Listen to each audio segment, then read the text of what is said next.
네, 우리 지난주에는 동방박사들의 크리스마스에 대해서 같이 말씀 나눴는데, 크리스마스에서 가장 중요한 게 뭐라 했죠? 경배하는 거. 그죠? 그래서 크리스마스를 맞이하는 세 종류의 사람에 대해 생각해 봤는데, 그 첫 번째가 종교인들. 어떻다고 그랬어요? 알면서 경배하지 않았다. 멀었냐? 아니면 8km면은 2시간.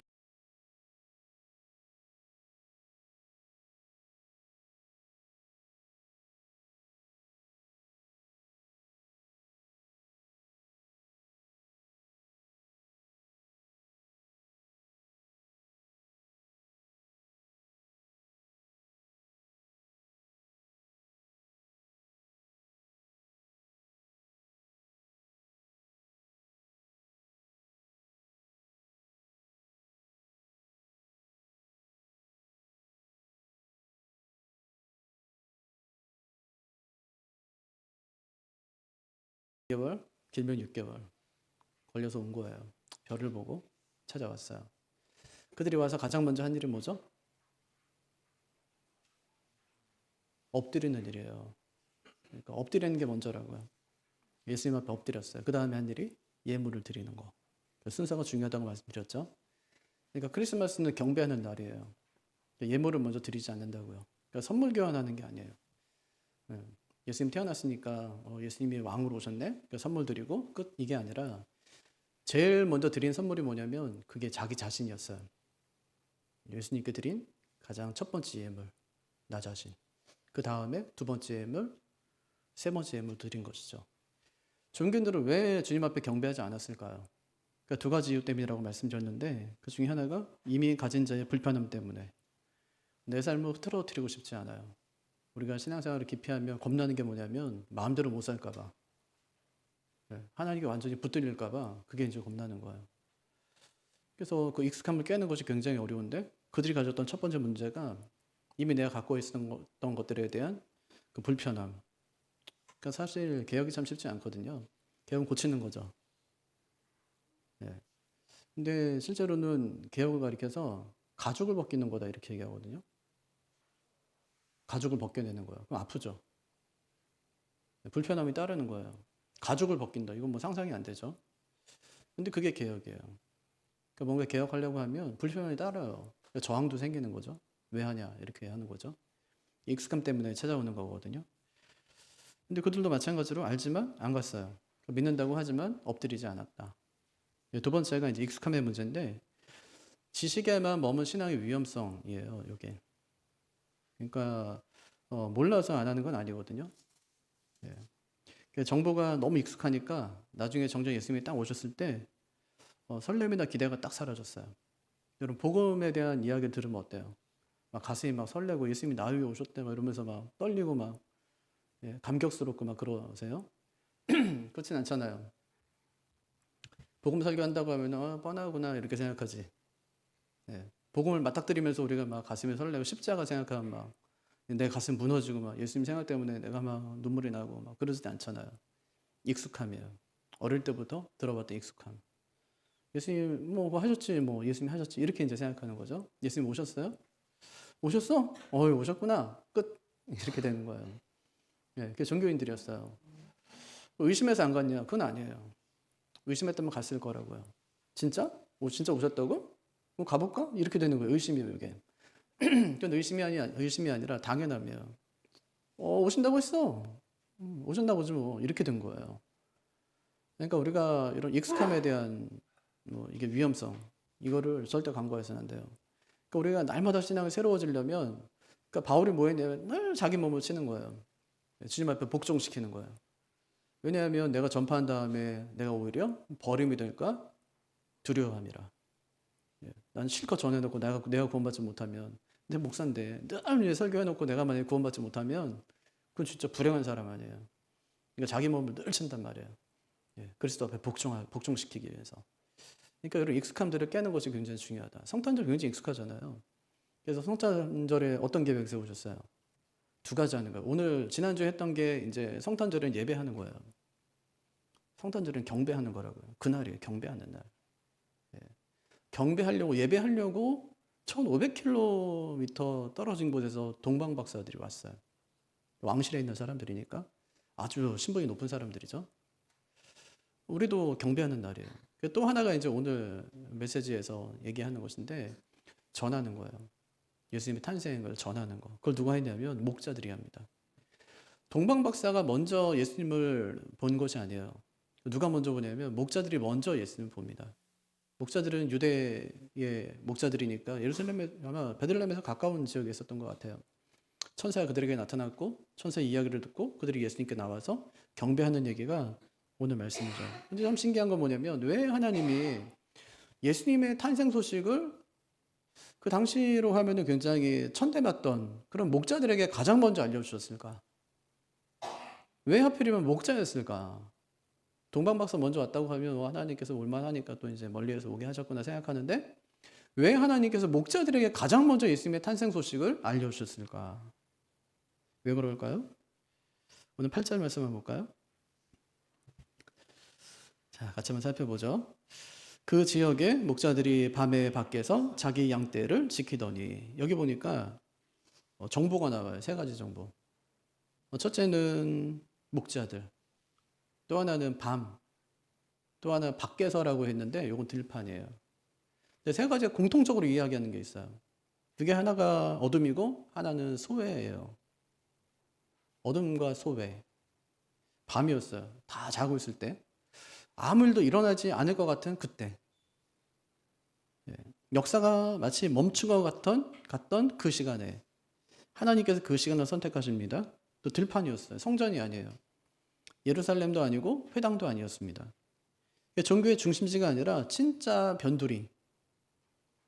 떡집이라고 불리는 거니까 아마 그렇게 막 유명한 도시는 아니었고 어쩌면은 그냥 살롱 짓는 그런 곳인데 사람들이 주목하지 않는 장소인데 그곳에서 역사상 가장 위대한 사건이 지금 일어나는 겁니다. 또 목자들이에요. 제사장도 아니고 율법학자도 아니고 바리새인이나 서기관 같은 사람들도 아니었습니다. 종교 지도자들이 아니라 종교적으로 부정한 사람들. 그들에게 복음이 가장 먼저 선포됩니다. 당시의 목자들은 종교적으로 부정한 사람들이었어요. 늘 시체를 접하잖아요. 양의 시체를 접하는 사람들. 그러니까 정결례식을 할 수도 없어요. 하고 내려오면 뭐합니까? 또 양 잡는데. 계속 부정해지는 거죠. 회당에 참여할 수가 없어요.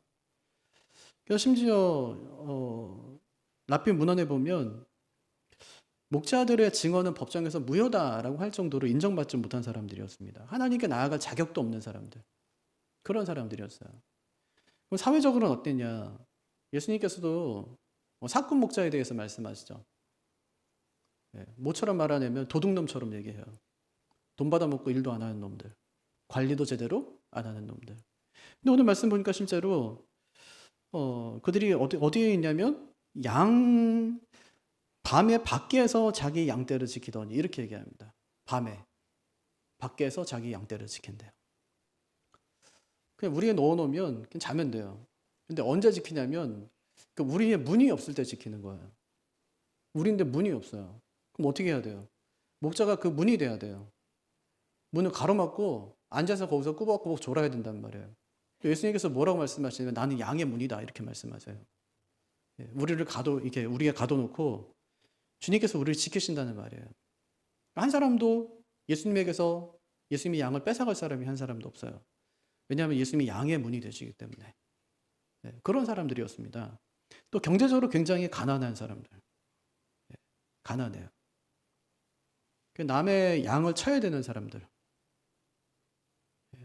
자기 양도 변변히 갖지 못한 사람들. 또 하나는 예배 준비도 안 쓴 사람들이었습니다. 예배 준비가 안 돼요. 예물도 없었잖아요. 방법도 몰랐어요. 그냥 양치다가 갑자기 천사 만난 거죠. 근데 왜 하나님께서 이런 사람들에게 예수님의 탄생 소식을 가장 먼저 전했을까? 그 이유는 복음이 뭔지를 분명히 알려주고 싶어서요. 예수님 오실 때 뭐 갖고 옵니까? 하나님 나라 갖고 와요. 천국이 여기 있다 저기 있다 하지 마라. 천국은 너희 마음 안에 있다. 예수님이 오실 때 하나님 나라 갖고 오시는데 복음을 갖고 오시는 거예요. 예수님이 복음을 가져오시는데 그 복음의 소식을 누구를 통해서 가장 극명하게 알려주시냐면 목자들이었습니다. 뭘 알려주시냐면 복음은 자격이 아니라 은혜라는 사실이에요. 목자들은 이렇게만 봐도 선택받을 만한 조건이 하나도 없었습니다.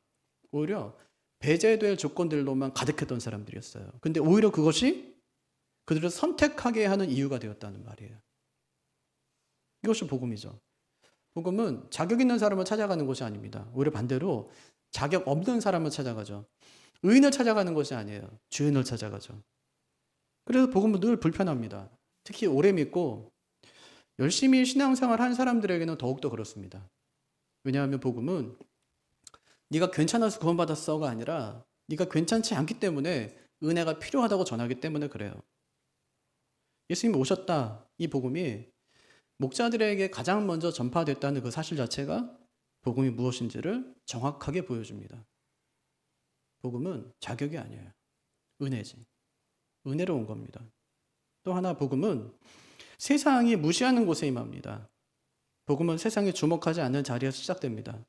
예루살렘이 아니라 베들레헴에, 성전이 아니라 들판에, 낮이 아니라 밤에, 제사장이 아니라 목자에게. 이게 우연이 아니라 하나님의 방식이었습니다. 세상은 위를 보죠. 위를 봐야지 사람이 이렇게 하죠. 근데 하나님은 아래를 보십니다. 사람들은 전부 중심을 향해 몰려가요. 수도권으로, 서울로, 강남으로 점점 중심으로 몰려가죠. 근데 하나님께서는 변두리로 내려가십니다. 세상은 자격을 따져요.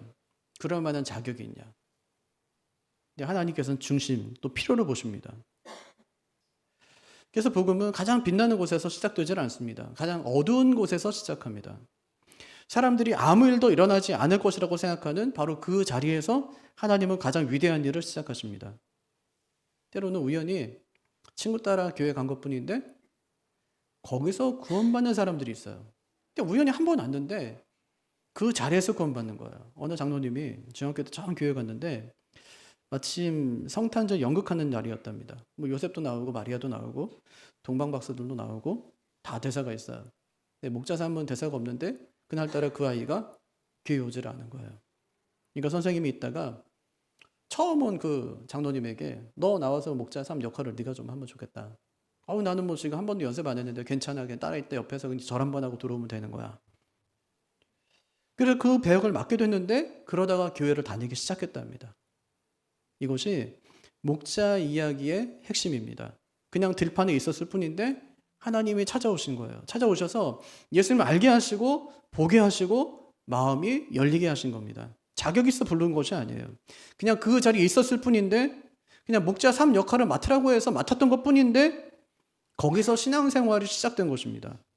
이처럼 복음은 계획보다 먼저 오고 결단보다 먼저 앞서고 의지보다 은혜로 시작되는 것입니다. 이것이 목자들의 크리스마스였고 또 우리들의 크리스마스입니다. 이렇게 복음이 찾아왔을 때 목자들은 어떻게 반응했을까요? 첫 번째 반응이 두려움에서 기쁨으로 변화되는 거예요. 그게 9절인데 한번 볼까요? 9절. 주의 사자가 곁에 서고 주의 영광이 그들을 두루 비추매 크게 무서워하는지라. 이게 목자들의 첫 반응인데 두려워했다는 거예요. 무서워했다는 겁니다. 여러분 갑자기 천사가 나타났어요. 주의 영광이 비추는 거예요. 어떻게 했어요? 목자가 밤에 양떼 지키면서 있었는데 갑자기 천사가 나타났는데 주의 영광이 비쳐요. 자기에게. 두려워하죠. 이렇게 표현하는 것이 크게 무서워하는지라. 무섭다는 말을 두 번 반복했어요. 큰 두려움으로 두려워했다. 이렇게요.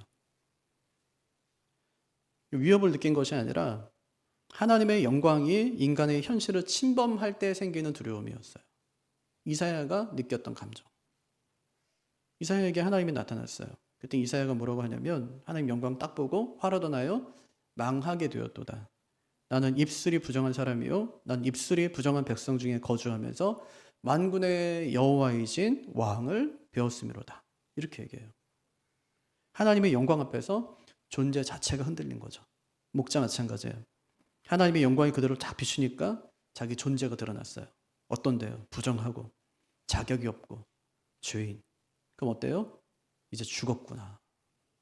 사람을 제일 겁나게 하는 거 그게 죽음이거든요. 이제 죽었구나. 끝났구나 이제. 천사가 왔는데 마치 그 천사가 저승사자처럼 느껴졌을 거예요. 그때 두려워하는 그들에게 천사가 하는 말 10절. 천사가 이르되 무서워하지 말라. 보라 내가 온 백성에게 미칠 큰 기쁨의 좋은 소식을 너희에게 전하노라. 뭐 하지 말래요? 무서워하지 말라. 이게 현재 진행형인데, 명령형인데, 지금부터 앞으로도 계속해서 절대로 두려워할 필요 없어. 이렇게 얘기하는 거예요. 왜냐하면 죽음에서 끝났으니까. 죽지 않아도 괜찮으니까. 너 죽지 않아 하는 말이에요. 두려움의 근원이 제거되었다는 말입니다. 그 소식을 전하러 내가 왔대요. 근데 그 소식을 가리켜서 큰 기쁨의 좋은 소식이다 이렇게 얘기합니다. 천사가 와서 한 일이 뭐냐면 두려움을 기쁨으로 바꿔주는 일. 이 소식을 목사들이 들었어요. 그들이 보인 두 번째 반응이 뭘까요? 듣는 것에서 보는 것으로 바뀌어요. 11절도 한번 읽어볼까요? 오늘 다윗의 동네에 너희를 위하여 구주가 나셨으니 곧 그리스도 주시니라. 뭘 들었대요? 메시아 탄생에 관한 정보. 누가 태어났어요? 구주, 그리스도, 주 이렇게 세 번 얘기하네요. 그죠? 예수님 탄생하셨다 이 말이 아니라 그냥 구주, 우리 구원자라는 말이죠. 그리스도, 하나님께 기름 부음 받은 자예요. 주, 너희의 주인이라는 얘기죠. 그분이 태어났다는 거예요. 언제요? 오늘 어디서요? 다윗의 동네에 약속하신 거예요. 약속하신 대로 태어났다는 거예요. 누구 위해서요? 너희를 위하여. 이게 진짜 중요하죠. 너희를 위하여. 너희가 누군데요? 목자들. 종교적으로 부정한 사람들, 사회적으로 무시당하는 사람들, 자격 없는 사람들, 그런 사람들을 위해서 주님께서 오늘 너희를 구원하기 위해 태어나셨다. 이렇게 얘기하는 겁니다. 그러면서 메시아가 오신 구체적인 표적을 알려줘요. 어디에서 태어났는지를, 어떻게 태어났는지를 구체적으로 알려주는데 그게 12절이에요. 12절도 같이 한번 읽어보죠. 너희가 가서 강보에 쌓여 그 위에 뉘어있는 아기를 보리니 이것이 너희에게 표적이니라 하더니. 표적이 참 희한하죠. 강보에 쌓여 그 위에 뉘어있는 아기가 메시아다 이렇게 얘기했어요. 그럼 하나님 왜 예수님을 마국간 그것도 그 위에 뉘어 놓으셨을까요? 딱 보면 알 수 있게. 딱 보면 알 수 있게. 그러니까 만약에 예수님이 여관에서 태어났다. 못 찾아요. 베들레헴에 가봐. 여관에 가면은 예수님 누워있을 거야. 못 찾아요. 사람들 많아가지고. 언제 찾습니까? 밤새도록 찾아야 되는데. 여관에서 어떻게 문을 두드립니까? 그건 가능한 일이 아니거든요. 근데 마국간에 태어났다면 그거는 목자들의 영역이에요. 목자들의 영역. 어디에 마국간이 있는 건 다 알 테니까 목자들이. 그래서 이들은 준비된 목격자였습니다. 이게 하나님의 세심한 배려인데 동방 박사들에게는 별 보여줘요. 별 전문가니까. 목자들에게는 구유를 찾아가게 해요. 구유를. 그럼 우리에게는 성경을 통해 주님을 알게 하시는 거죠. 알 수 있게 하시는 거예요. 이렇게 예수님의 탄생 소식을 다 전한 다음에 천사들도 주님을 뭐 하냐면 경배합니다. 경배. 예수님이 태어나셨다. 왕이 나셨다. 하면서 이제 그 다음에 천사들의 한 행동이 경배하는 거였습니다. 13절과 14절. 한번 보죠. 호련히 수많은 천군이 그 천사들과 함께 하나님을 찬송하여 이르되 지극히 높은 곳에서는 하나님께 영광이요 땅에서는 하나님이 기뻐하신 사람들 중에 평화로다 하니라. 그러니까 목자들에게 예수님의 탄생 소식을 전했던 그 천사는 누굴까요? 이건 가브리엘이었을 거예요. 근데 가브리엘이 이제 예수님의 탄생 소식을 딱 전한 다음에 호련히는 뭐냐면 갑자기거든요. 갑자기 천군과 천사가 나타났어요. 하늘에서 내려왔겠죠. 그리고 하는 일이 찬양하는 겁니다. 천군은 성경에 별로 나오질 않거든요. 이 천군은 하나님의 군대인데 수가 엄청 많아요. 근데 싸우는 법이 없어요. 나타나면 그냥 이기는 거예요. 나타나면 이겨요. 그래서 나타나면 이기기 때문에 나타나면 바로 승리의 노래를 부르는 자들이 천군이었어요. 그러니까 천군이 찬양한다는 거예요. 그러니까 전부 모여서 지금 승리의 찬양, 승리의 노래를 지금 부르는 것입니다. 목자들이 이 장면 봤어요. 엄청나죠?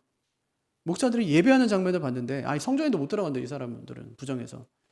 근데 자기는 예배의 장면을 잘 보질 못했는데 목자들이 처음 예배 장면 봤는데 누구하고 예배하냐면 천군과 천사와 함께 예배하는 거예요. 엄청난 예배의 장면을 지금 본 거예요. 막 찬양하는 거를. 연말인데 엄청난 공연 하나를 봤다고 생각해 보세요. 그 다음에 어떻게 했을까요? 연말에 좋은 공연을 봤구나 하면서 늦었으니까 집에 가자. 아니면 서둘러서 예수님께 찾아갔을까요? 15절 보죠. 어떻게 했는지. 천사들이 떠나 하늘로 올라가니 목자가 서로 말하되 이제 베들레헴으로 가서 주께서 우리에게 알리신 바 이 이루어진 일을 보자 하고 가서 보자. 가서 보자요. 가서 보자. 믿음의 본질을 보여주죠. 여러분 믿음은요. 맹목적인 수용이 아니에요. 하나님께서 왜 우리한테 이성을 주셨냐면 생각해 보라는 거예요. 판단해 보라는 거예요. 아니 성경을 하나님께 왜 주십니까? 우리한테 이거 성경. 보라는 거예요. 분석해 보라는 거예요. 그리고 생각해 보라는 거예요. 살펴보고 연구해 보라는 거예요. 진짜인지 가짜인지. 진짜 하나님이 세상을 천재를 창조하셨는지 인간이 주인이 된 게 맞는지 인간을 구원하시는 하나님의 방식이 어떤지 너희가 한번 생각해 보라는 거예요. 이 방식이 아니면 다른 방식이 존재하는지 한번 보라는 거예요. 2000년 동안 하나님께서 성경 우리한테 주고 계속 분석하고 연구하기 계속 하셨어요. 아예 논문 쓸 게 없다니까요. 석사는 아예 논문 쓰지도 않아요. 박사하기 논문 쓰려도 쓸 자료가 별로 없어요. 다 썼어요 이미 수천 년 동안. 더 좋은 논문들이 많아요. 이거 한번 써볼까 하고 찾아보면 다 있어요. 없는 게 없어요. 진짜로 없어요. 아예 그냥 요새 논문도 안 써요. 석사는 아예 그냥 논문 취급도 안 해요. 안 쓴다니까요. 분석해보라는 거예요. 맹목적으로 믿지 말라는 겁니다. 예. 믿음은요, 확인하려는 열망이에요. 이 요한복음 1장에 보면 빌립이 나다나엘 전도해요. 가보세요, 예수님께. 근데 무슨 나사렛은 무슨 선한 게 나올 수 있겠어. 그때 하나님 말이 와서 보라는 거예요. 보라는 거야. 한번 와서 봐라. 믿음은 경험을 추구합니다. 목자들은 전해 들은 것으로 만족하지 않아요. 어떻게 하냐? 직접 가서 봐요. 즉시 움직이죠. 16절. 어떻게 가는지 한번 보세요. 시작. 빨리 가서 마리아와 요셉과 구유에 누인 아기를 찾아서 빨리 가서 김박성이죠. 지금 밤이라니까요. 내일 가는 게 맞죠. 내일 가자. 양 떼는 어떻게 할 거야? 다 두고 갑니다. 그냥 생각하지 않아요. 즉시 갑니다. 왜 이렇게 빨리 반응했을까요? 첫째, 믿었으니까. 들은 것을 믿었으니까. 만약에 천사가 한 말이 거짓말이라고 생각했다면 안 가죠. 믿음도 없는 사람들인데. 경배도 한번 해보지 않은 사람들이 안 가죠. 근데 가요. 믿음을 증명하죠. 아 진짜구나. 확신을 가졌던 거죠. 절박했어요. 종교적으로 소외된 사람들 아닙니까? 하나님이 그들을 찾아오셨어요. 안 갈 이유가 없죠. 세 번째, 게다가 표적까지 받았어요. 구유에 누인 아기. 이거는 자기들이 안 가면 안 되는 거예요. 이거는 내가 가서 해야 될 일이에요. 구유에 누인 아기. 이거 찾아내야죠. 제일 잘할 수 있는 일이니까. 이처럼 그들은 주님의 탄생 소식 들었을 때 두려움에서 기쁨으로 듣는 것에서 보는 것으로 변해갔습니다. 여기서 멈췄냐? 아니요. 세 번째, 본 것을 전해요. 본 것을 전한다고. 17절 한번 볼까요? 보고 천사가 자기들에게 이 아기에 대하여 말한 것을 전하니. 뭘 전했어요? 천사가 자기들에게 말한 것. 이게 진짜 중요하거든요. 자기 생각 전하지 않습니다. 아니 너 천사가 그러는데 그렇게 얘기하던데 근데 그럴 수가 있을까 싶지만 그분이 그렇게 얘기했으니까 그렇지 않을까라고 얘기하지 않는다는 거예요. 천사가 말하는 것을 전합니다. 증언이라는 말은 자신의 의견을 말하는 것이 아니잖아요. 증언은 자기가 보고 들은 사실을 말하는 것입니다. 목자들이 신학자입니까? 아니요. 복잡한 교리 설명할 수 있습니까? 없어요. 그냥 자신이 보고 경험한 것을 말할 뿐입니다. 우리가 천사 봤습니다. 천사가 메시아가 났다고 했습니다. 그 구유에 났다고 해서 왔습니다. 진짜 구유에 났네요. 이분이 메시아십니다. 전하는 겁니다. 그냥. 단순하지만 강력한 것이죠. 올 크리스마스에 우리가 해야 될 일은 뭘까요? 첫째, 경배하는 거예요. 온 가족이 나와서 경배하고 예배하는 겁니다. 하나님께. 두 번째, 전하는 거예요. 하나님께서 내게 하신 말씀을 전하는 것입니다. 목자들은요, 듣고 보고 전합니다. 듣고 보고 전하는 삶. 이것이 목자들이 걸어간 삶이었죠. 그것이 우리가 또 걸어가야 될 길이기도 합니다. 뭘 전해야 됩니까? 뭘 전하든 예수님만 전하면 돼요. 어떻게 전하든 예수님만 전하면 된다고요. 제가 대학부 맡았을 때 세가독부를 하는데 진짜 교육할 때마다 은혜가 진짜 있었어요. 느껴질 정도로 막 있었어요. 아이들이 막 정착을 엄청 잘하는 거야. 다른 거 한 거 없어요. 4주 동안 복음만 전했어요. 복음만 가르쳤어요. 복음이 뭔지.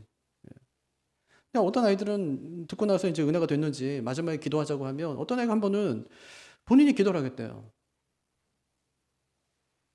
그 은혜롭게 진짜 기도를 잘했어요. 요즘 아이들 똑똑하니까 기도할 수 있잖아요. 진솔하게 기도했습니다. 아니 이렇게 꾸미지 않는 기도는 진짜 오랜만에 듣는 기도처럼 들릴 정도로요. 근데 문제가 생겼어요. 끝이 안 나는 거예요. 어떻게 기도를 끝내야 되는지 아이가 모르는 거예요. 우물쭈물 계속 했던 말 또 하고 마무리 못해요. 옆에 있던 아이들이 아멘, 아멘, 아멘. 근데 그 말이 안 들려요.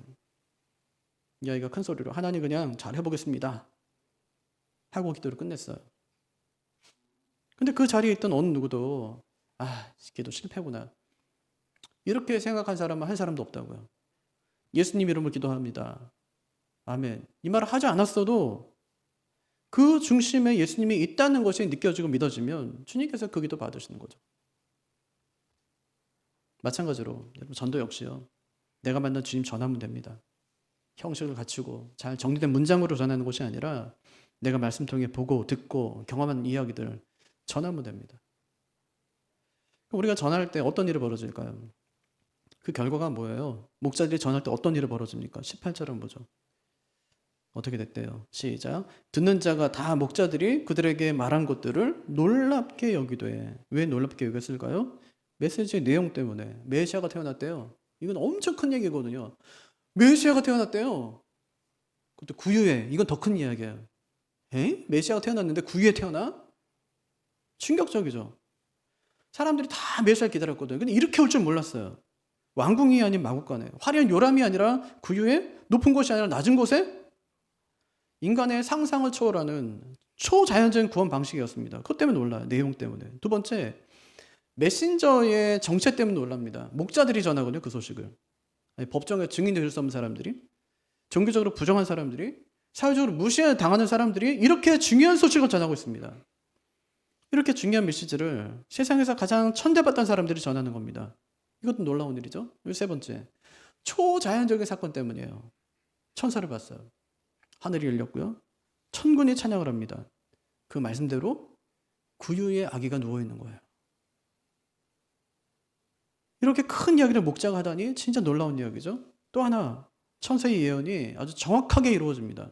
천사가 말했어요. 강보에 쌓여 구유에 누인 아기. 목자들이 갔습니다. 진짜 있었어요.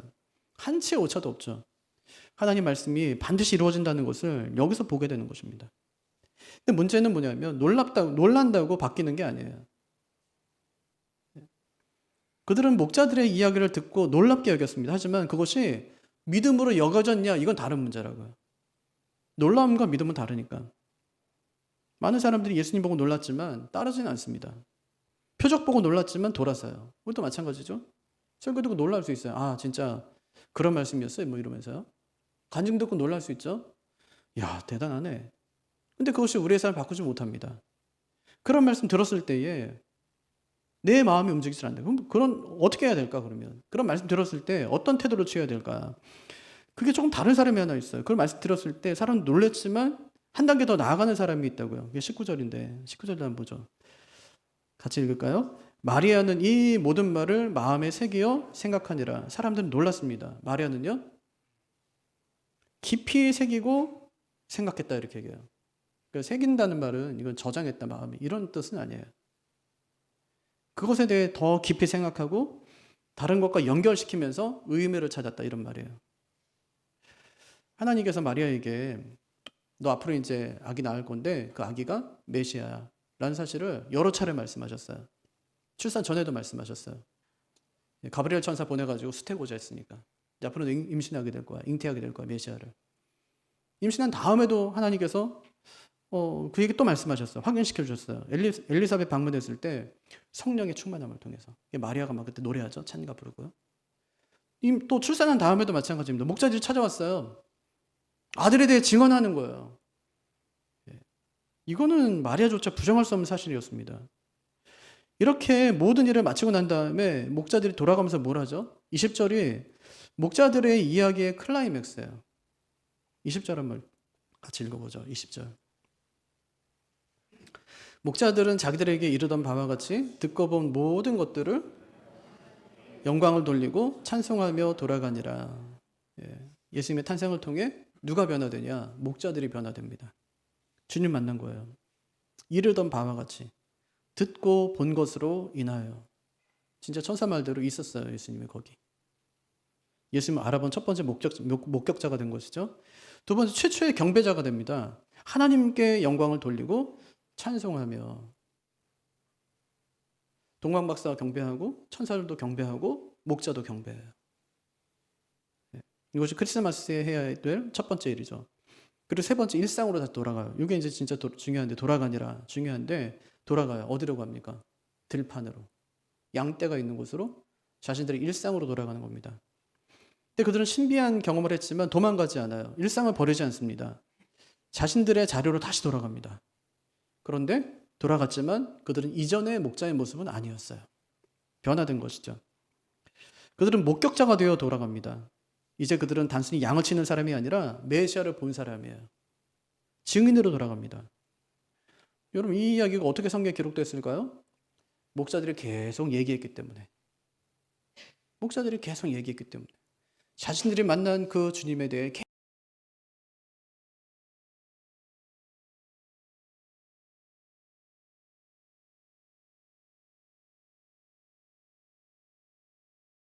그 증언은 증언으로 끝나지 않는다는 거예요. 목자들이 마리아와 요셉과 마국간의 사람들에게 전했고 또 그들이 누군가에게 전했고 누군가는 누가에게 전했고 누가는 또 누군가에게 또 전했을 테고 그 누군가를 통해서 우리가 또 이 이야기를 알게 된 것처럼 한 사람의 증언은 이렇게 큰 영향력을 가질 수 있다는 말입니다. 그럼 나의 증언은 어떨까요? 내가 경험한 예수님에 대해 말할 때 그건 누구한테 누구에겐가 전해집니다. 그 사람 또 다른 사람에게 전하게 되겠죠. 나도 이처럼 연쇄 반응의 시작점이 될 수 있다는 거예요.